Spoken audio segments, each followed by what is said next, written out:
anataka kutupa hadithi ya maisha yake tangu utotoni hadi utu uzima wake. Anasema mama yake alishafariki, lakini hii hadithi haimuhusu mama yake kabisa. Inahusu ndoto, mapambano, urafiki pamoja na maagano. Kama unatokea kwa familia ya kawaida, basi utaelewa maana ya ndoto kubwa, lakini pia na namna ya kujaribu. Lakini pia lazima utaamini kwenye kutoka hata kama hakuna ramani ya kutokea. Yaani lazima utoke tu. Filamu inaitwa Africa Fuzz. Mimi ni Rio na hii ni Zero TV. Usiache kusubscribe, kucomment, kushare na kubonyeza alama kengele ili uwe sehemu ya familia hii kubwa. Sasa Lala alikuwa ni mtoto ambaye anapenda sana kusoma. Lengo lake ni kuja kuyabadili maisha ya nyumbani. Hata hivyo, Lala alikuwa na rafiki yake mmoja anaitwa Tiwa. Walijikuta wana malengo sawa na nini, hawataki usumbufu, hawataki wanaume wala mapenzi kabisa. Lengo lao lilikuwa ni wafaulu mitihani yao, wapate scholarship, waende wakasome nje, yani watoke hapa kijijini. Kwa sasa Lala amebakiwa kuwa na picha ya rafiki yake tu, lakini kama haitoshi, ameolewa na huyu mchizi hapa anaitwa Nova. Nova alipokuwa Lala akawa ameficha ile picha yake na rafiki yake. Lala na Nova hawajafanikiwa kupata mtoto. Wamezunguka sana kwa wataalamu, lakini hadi hivi sasa hali imekuwa ngumu aisee. Licha ya kutokupata mtoto, lakini Nova anampenda sana mke wake. Lala akasema yeye na Tiwa walikuwa na mipango sana. Mipango ambayo mwanzo ilionekana haiwezekani, lakini maisha yana njia ya kubadili kila kitu bila ishara. Basi bana, leo Lala akadandia ndinga kwenda nyumbani kwa mama yake. Lengo akasafishe kila kitu kilichopo pale nyumbani. Tukatupo miaka kadhaa nyuma kuona urafiki wa Lala pamoja na Tiwa. Sasa kuna siku Tiwa alimtaka Lala waende kwenye sherehe, lakini Lala akawa amegoma. Tiwa akasema ile ni sehemu ya kujipongeza tu, tumemaliza mitihani na scholarship zipo, kwa nini tusifurahie, twende tukaenjoy bana. Mwisho Lala akawa amekubali kwenda, lakini akasema atakaa dakika 30 tu kwenye hiyo party. Walipofika eneo la tukio, Lala akupapenda kabisa. Licha ya Tiwa kumtaka baki kwenye hili tukio, lakini akagoma kabisa. Lala akawa amesepa hapa, akamwacha Tiwa peke yake. Lala alipotoka tu, kuna mshikaji anaitwa Baby akawa amemfuata Tiwa, akamtaka waende wakaenjoy na nini. Walizitandika sana pombe siku hiyo, noma sana ise. Sasa asubuhi Lala akaja kumwangalia Tiwa kama alirudi nyumbani salama. Tiwa anaishi na baba yake ambaye ni mlevi kishenzi, ana uwezo wa kukaa na pombe kichwani kwake, amelewa kwa siku 7. Si mnajuaga hiyo Sasa kila siku asubuhi mzee lazima muagize mwanae ya kuzimua. Si mnajuaga hiyo Mama Lala akiwa amekaa hapa akaletewa barua 2 za matokeo ya Lala pamoja na Tiwa. Yaani huyu mama anawapenda hawa watoto kama watoto wake wote. Sasa Tiwa na Lala wanaamini kabisa wote wamefaulu na watapata scholarship ya kwenda kusoma nje ya nchi. Lakini walipozifungua zile barua, Tiwa akajikuta amefaulu nafasi ya kwanza kabisa, lakini Lala amemaliza nafasi ya 4 na wanaopewa scholarship kwenda kusoma ni watu 3 pekee. Lala aliumia kishenzi, ndoto za kwenda kusoma nje zimeishia hapo ise. Lala anahisi maisha yake yameishia hapa kijijini, atakuwa anafanya kazi kama mama yake tu. Aliumia kishenzi unaambiwa. Kuna siku Tiwa akiwa njiani akakutana na mama mmoja hivi. Alipomtazama akajua Tiwa na ujauzito ise. Akamzungusha pale na nini, kisha akamshikashika nyonyo pale, halafu akauliza, mara ya mwisho kuipata period yako ni lini? Tiwa akasema hajui. Mama akasema una mimba. Mungu aepushe nini? Wasichana wa siku hizi mnawafungulia miguu yenu tu kila mwanaume. Tiwa ikabidi aje kumuulizia mshikaji ambaye walilala naye siku ile kwa marafiki zake, lakini hakupata taarifa zake zozote zile. Zaidi wakaanza kumkejeli, lakini pia wakahitaji kumtaka ise. Tiwa ikabidi amwambie mshikaji wake Lala. Akasema ni ya mwanaume ambaye alikutana naye kwenye party siku ile. Lala akampiga kofi Tiwa. Alichukia kishenzi, anamwona mbinafsi. Yote kwa sababu waliweka ahadi kuwa hakuna mwanaume, hakuna mapenzi, lakini yeye kaivunja. Kwa nini ulivunja ahadi yetu? Kwa sababu alisema ananipenda na ukamwamini. Badala ya Lala kumsaidia Tiwa, ndo kwanza akamwachia mzigo wake. Noma sana hii. Kutokana na kilichotokea, Lala akafanya jambo ambalo hakuna mtu aliyetarajia. Akaiandikia barua bodi juu ya kila ambacho kimemtokea Tiwa, kisha ile nafasi ya Tiwa akapewa yeye aisee. Kwa hiyo Lala akaenda kusoma nje ya nchi, akamwacha mshikaji wake analia kwa uchungu mzito. Naambiwa mama yake Lala anampenda kishenzi Tiwa, licha ya yote ambayo yalitokea na nini, lakini yeye bado upendo ni ule ule. Baada ya miaka mingi kupita, Lala anarudi nyumbani kwa mama yake kwa mara ya kwanza aisee. Maana wakati msiba wa mama yake unatokea, yeye alikuwa nje ya nchi, kwa hiyo hakuweza kabisa hata kuhudhuria msiba. Kwa sasa amekuja kupasafisha sehemu ambayo mama yake alikuwa anaishi, na ikiwezekana pafunge kabla mtu yoyote hajajua kuwa yeye alikuwa hapa leo. Lakini akashangaa kupakuta pamebadilika hivi. Hao ni mapacha wawili, Alexis pamoja na Alexander. Akawa anawashangaa na wao wanamshangaa hapa. Wewe ni nani? Na nyie ni watoto wa nani? Akatoka Tiwa akasema ni watoto wake hawa. Lala alishangaa kishenzi, hakutegemea kabisa kumwona Tiwa hapa. Tiwa akamtaka Lala kama vipi achukue kilichomleta hapa kisha aondoke na asije kurudi tena. Baada ya muda Lala akarudi tena nyumbani kwa Tiwa, akaleta zawadi kwa watoto wa Tiwa na na nini, lakini madogo hakuwa tayari kabisa kupokea zawadi ya Lala.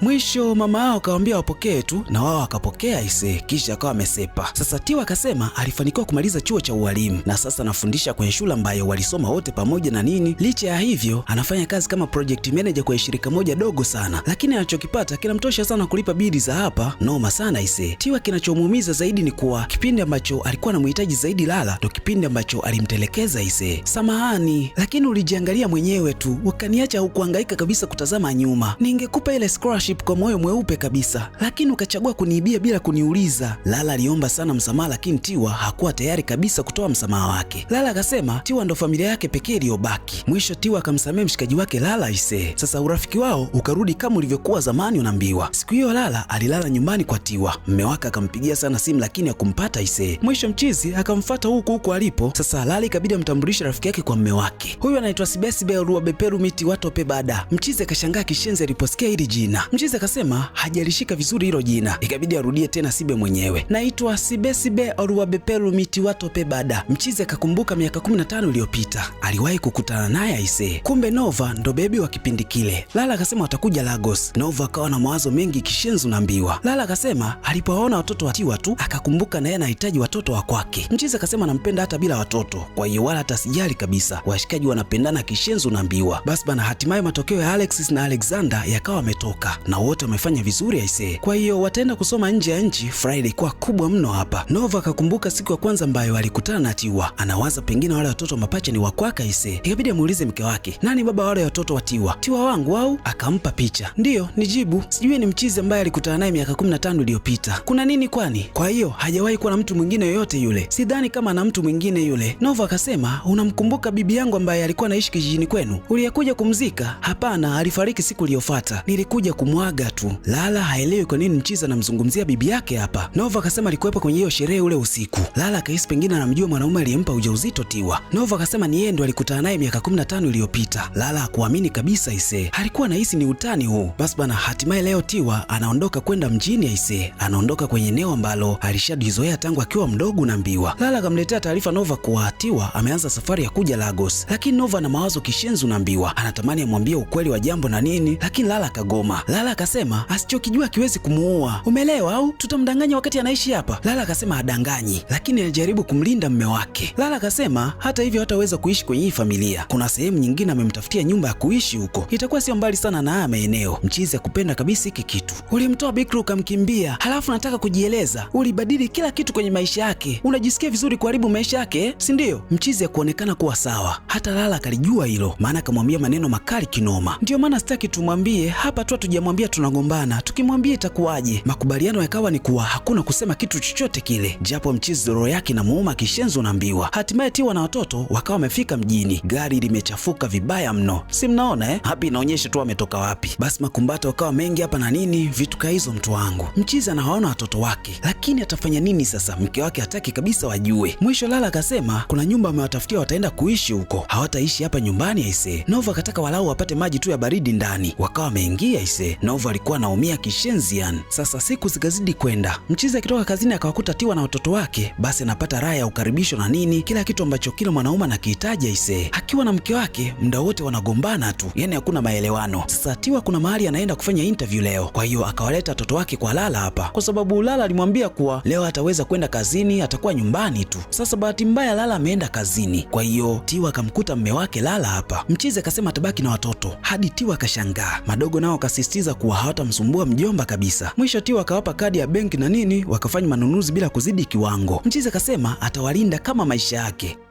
Basi bana, Nova akawatoa out vijana wake na nini, wao hajui kama huyu ni baba yao mzazi kabisa. Alexis akawa anachagua wigi la gharama kishenzi yani. Nova akasema atalipa, yeye achukue tu, si mwanae. Alexander naye akapita saruni hapa kupiga upupu na nini, yani aonekane smart tu. Mchizi anahudumia watoto wake bila wao kujua. Nova aliwanunulia zawadi nyingi kishenzi watoto wake. Nova akasema nataka mjue najivunia sana nyie, hasa kukua bila baba. Sio tu akuwepo, lakini hatujui chochote kuhusu yeye pia. Tofauti na jina lake moja tu, baby, si ndio? Watoto wakashangaa. akashangaa. Umemjuaje wewe? Nini? Jina umelijuaje? Oh, mama yenu atakuwa aliniambia. Hajawahi au labda nimelisikia kwa Lala. Mama hajawahi kumwambia shangazi Lala kabisa. Hajawahi. Nina uhakika waliongea kuhusu hili. Pale pale akaingia Lala. Mchizi kabidi awapeleke watoto nyumbani kwao sasa. Usiku washikaji wakamwambia mama yao kuwa hawajatumia pesa zaidi ya kiwango ambacho waliwaambia watumie. Tiwa akasema anajua, maana alishangaa hajapata message ya deni hadi hivi sasa. Kwa hiyo mmemwomba Mr. Nova, si ndio? Alexis akamrushia mpira Alexander. Wanawake, mzee, usiseme hivyo. Anadanganya. Oh, anadanganya kwa sababu mtu mmoja amedanganya. Usiseme jinsia yote ni waongo, sawa? Ni sawa na kusema taifa zima ni baya kwa sababu ya tatizo moja tu dogo. Mnaenda nchi za watu. Kiujumla ni bara jingine lile. Hebu fikiria wanawasema kwa sababu ni wa Nigeria. Ungependa hicho kitu? Hapana mama, samahani. Hata hivyo lilikuwa wazo langu. Haukusema. Mama akawakumbatia wanaye pale na nini, maana anawapenda kishenzian. Lala anapambana sana apate mtoto wake, maana mwenzake anao wawili tayari aisee. Sasa hiki kitu kinamuumiza sana moyo wake. Lakini Nova kwa sasa akili yake haipo kabisa hapa. Anawaza namna kumwambia ukweli Tiwa tu basi. Sasa Tiwa leo alikuwa anatembea, lakini kwa bahati mbaya akateguka mguu wake mmoja. Akaja pharmacy kutibiwa hapa na nini. Sasa wakati anatoka akakutana na Nova. Mchizi kabidi amsaidie kumpeleka nyumbani kwake aisee. Sasa Nova alikuwa anamjali kishenzi Tiwa. Mchizi anamjali kama mzazi mwenzie hapa, lakini Tiwa halijui hilo. Anaona ni kama shemeji tu anamjali. Nova akawa anamsaidia kuukanda mguu wake na maji ya baridi na nini, lengo ukae sawa tu na aweze kurudi kwenye hali yake ya kawaida. Ikumbukwe kuwa watoto wa Tiwa wameenda kusoma nje ya nchi, kwa hiyo hapa amebaki peke yake. Leo wako wawili tu, yeye na shemeji yake. Baada ya muda mwana akamletea msosi bibie. Basi vibe lilikuwa kubwa mno na mbiwa, walikula pamoja na nini vitu kaizo mtu wangu. Baada ya muda Nova akamsifia sana Tiwa kuwa amewalea watoto wake vizuri. Nova kauliza, unamkumbuka na maanisha baba yake? Hapana, sikumjua kwa muda mrefu hadi ni mmisi, lakini kuna muda huwa namfikiria tu namna ambavyo maisha yetu angekuwa kama tungekuwa pamoja. Tungewalea watoto wetu pamoja na tutumie muda mwingi kufahamiana, tupendane zaidi na zaidi. Tiwa akasema, mchizi alikuja kijijini kwetu akanilagai kwa kuniambia kuwa ataishi maisha yake yote na mimi, atarudi kwa ajili yangu hapa kijijini, na mimi nikamwamini. Huo ni ujinga. Vipi kama hakukusudia? Haina maana. Hata hivyo aliniacha nikawalea watoto peke yangu. Nova kaomba msamaha. Tiwa kashangaa, kwa kipi? Kimya. Kuna kitu kinakuhusu? Unamaanisha nini? Pale pale umeme ukakatika, na hii sio hali ya kawaida kwenye hili eneo umeme kukatika. Hey, mchizi si akamtandika na busu la upendo shemeji yake, lakini anakumbuka siku ya kwanza ilikuwa kama hivi. Yeye Tiwa anahisi, lakini Nova anaujua ukweli wote. Sasa kwa nini kakubali kupigwa busu na shemeji yake? Au basi bana, tuachane nayo mambo. Sasa Lala alikuwa amesafiri, ndo anarudi nyumbani sasa hivi. Akahisi pengine rafiki yake Tiwa amemkasirikia kwa sababu aliondoka bila kumwambia. Hata akimpigia simu yake tu alikuwa hapokei. Ikabidi amwombe Nova simu yake ampigie pale na nini. Mchizi akajizungusha pale na nini, mara kaisahau kwenye gari, kumbe simu iko mfuko tu. Alikuwa anajifanya huyo, ikabidi ampe tu baada ya kubanwa sana. Kweli bana, Lala akampigia simu Tiwa, lakini hata simu ya mchizi ya kuipokea kabisa. Pale pale ikatumwa message, ilikuwa ni voice note ya Tiwa. Tiwa alikuwa anasema, habari Nova, samahani najisikia vibaya kuhusu tulichokifanya jana usiku. Unajua kabisa mkeo ni rafiki yangu mimi na ni dada yangu. Sasa tukarudishwa nyuma, kumbe mwana alipata juisi moja safi mno, lakini hakuna kilichoendelea baada ya hapo. Lala hakutaka maelezo yote yale, akamfukuza Nova toke nje. Haya ni maumivu yasiyoelezeka mazee. Noma sana hii. Upande wa pili Kutiwa mawazo ni mengi mno. Anawaza namna ambavyo alilala na shemeji yake na ilitokea vipi hii. Sasa huku mchizi kafungiwa nje ya nyumba, kwa hiyo leo atalala nje Noma sana hii. Sasa Tiwa akiwa kwenye dimbwi la mawazo akapokea message ya Nova. Akasema Lala amejua kila kitu ambacho kinaendelea, kwa hiyo inabidi wazungumze naye. Noma sana hii. Kweli bana, Tiwa akaja asubuhi kuongea na Lala. Akamkuta mchizi amelala kwenye gari. Pale pale akaja Lala. Lala akasema, najua hujawahi kunipenda Tiwa. Wote tunajua sio kweli. Wewe ni dada yangu. Unalala na mume wangu kweli? Samahani, unawezaje Tiwa? Washikaji wakajitetea pale na nini, wakasema ilikuwa makosa tu. Hawakutarajia kilichotokea. Kosa gani ulala kwenye makende ya mume wangu? Yaani ulale na mume wangu halafu useme ni makosa? Kweli umefanya mapenzi na mume wangu? Nilikuwa nahisi kama namjua hivi. Haumjui mume wangu. Lala akaropoka pale pale. Kwa sababu ni baba wa watoto wako haimaanishi kuwa unamjua sana. Lala amemwaga kuku kwenye mchele wengi. Lala amemwaga mchele kwenye kuku wengi. Noma sana hii. Ameivujisha siri mwenyewe. Si alisema wasiseme, hatimaye karopoka mwenyewe. Sivumilii huu puuzi. Tiwa haelewi. Novi kabidi ajitambulishe tu kuwa yeye ndo baby yule ambaye alikutana naye kwa sherehe siku zile. Kwa hiyo alitaka utunze siri usiniambie, sio? Kipindi nahangaika kukulinda, ulikuwa bize kulala na mume wangu tu. Haujawahi kunipenda Lala. Tiwa, usijifanye kama mhanga sana. Na wewe vipi? Tiwa kaisi alibiwa baba watoto wake na karibu ndoto zake kabisa. Lala alikuwa na hasira kishenzi unaambiwa. Nova ikabidi awatulize sasa pale. Tiwa akawa amesepa. Nova hajui amfuate nani, mke wake halali au mama watoto wake. Lala akasema jaribu kumfuata uone. Mchizi akachagua damu yake hadi Lala akashindwa kuamini mazee. Nguvu zikamwisha hapa. Nova akaja kumwomba msamaha Tiwa. Akasema kuna mengi wanapaswa kuongea, lakini Tiwa kutaka mazoea kabisa. Mchizi alikaa mlangoni kwa Tiwa muda mrefu sana. Akasema aondoke hadi akubaliwe kuongea. Mchizi alikaa hadi usiku wa manane unaambiwa. Tiwa alipotazama akamwona mwana bado amelala nje. Moyo wa hurumu kamjia na nini, lakini atafanya nini sasa? Akawa amepotezea. Mwisho akamruhusu Mchizi aingie ndani, lakini ataongea naye kwa dakika 5 tu kisha sepe. Nova akasema asubuhi baada ya kilichotokea alirudi nyumbani. Bibi yake akawa amefariki aisee. Mama alikuwa amekasirika kwa sababu alinitafuta sana kila mahali ya kunipata. Tulimzika bibi siku hiyo kisha tukarudi nyumbani. Tiwa, nilitaka sana kukuona lakini sikufanikiwa. Mama yangu alimpoteza mama yake, kwa hiyo sikuweza kurudi tena. Nikawa naandika barua tu, nilieleza kila kitu. Nikawa nampatia Kunle ili akupe zile barua, lakini sikusikia chochote kile. Nikaandika tena, kila mwezi nilikuwa naandika. Ni kwa mwaka mzima niliandika zile barua, lakini pia kwenye zile barua nikaongeza mpaka email yangu na namba za simu za mama, lakini hakuna kilichorudi kwangu. Nilifikiri pengine kupendezwa, kwa hiyo nikakata tamaa kabisa. Tiwa akasema Kunle na marafiki zake walinicheka, wakanizomea. Kwa mwaka mzima walikuwa wananizomea mimi, waliyafanya maisha yangu kuwa kama kuzimu vile. Nilishangaa kwa nini wanajua sana kilichotokea usiku ule. Nikafikiri pengine, hapana, sikuwaambia. Ule usiku ulibadili sana maisha yangu. Baada ya kugundulika kuwa nina ujauzito, baba yangu akanifukuza nyumbani, lakini mama yake Lala akanisaidia. Mama yake Lala alikuwa na roho nzuri sana, alimsaidia hadi akajifungua mapacha wake, kisha akamsaidia hadi kwa leo naambiwa. Kuna wakati alikuwa anafikiria hadi kujiua, maana alikuwa anapitia kipindi kigumu sana. Nova kauliza mipango yako ikoje sasa? Tiwa akasema amepata kazi UK, kwa hiyo anasubiri visa tu. Nova akafurahi kishenzi, maana anaenda kuungana na watoto wake. Yaani hadi kufikia hapa mimi kiukweli sielewi nichague upande gani kati ya huu. Niwe shabiki wa penzi la Lala na Nova au Nova na Tiwa? Hebu nishaurini hapo. Watu wakataka kumbushia mambo ya zamani, lakini Nova kagoma. Tiwa akawa anatamani angekutana naye tangu mwanzo na nini, vitu ka hizo mtu wangu. Na kuhitaji usiniache. Mchizi anampa heshima kubwa sana mke wake. Yaani anampenda kinoma Lala. Huku Lala amempigia sana simu Mchizi ampati. Si alimfukuza, imekuwaje tena? Au ndo upendo ulivyo? Lala akaja kumuulizia Mchizi ofisini kwake na nini, lakini hakuwepo. Hebu mwangalieni Lala, anatembea na night dress. Mapenzi yanachanganya nyie. Akaambiwa Mchizi hata vikao anafanyia online. Yaani hajawahi kufika hapo ofisini. Mapenzi yanaumiza kinomo naambiwa. Shida ya mapenzi ni kuwa ukiwa naye kila kitu nakichukulia poa, lakini akiondoka tu utateseka hadi utamani kufa. Tunza sana ulichonacho. Usikiache kiondoke. Si mnamwona Lala anatembea na night dress peke yake?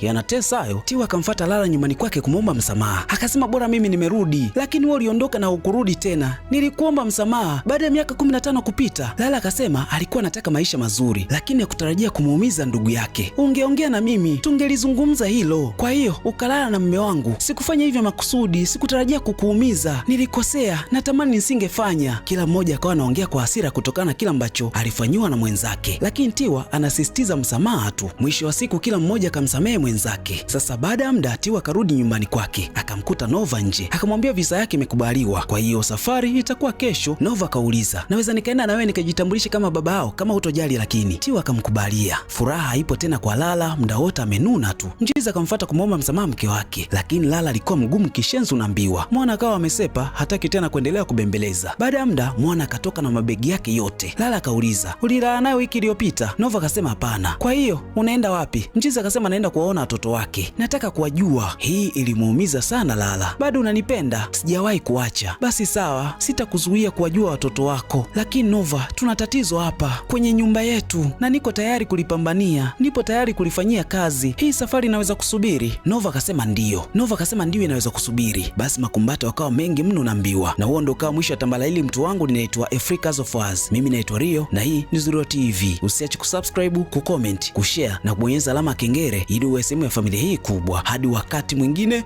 bye.